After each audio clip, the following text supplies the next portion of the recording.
তাকে না স্পর্শ করে অস্ত্রগ্নি জরা সময়।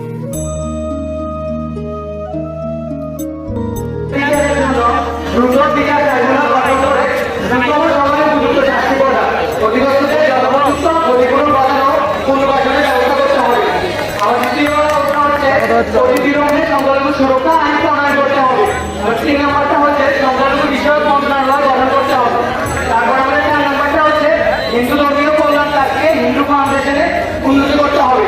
আমাদের 5 নম্বর হচ্ছে দেবস্তর সম্পত্তি পুনরুদ্ধার ও সংরক্ষণ আইন প্রণয়ন এবং অর্পিত সম্পত্তি কর্তব্যের আইন যথাযথ বাস্তবায়ন করতে হবে।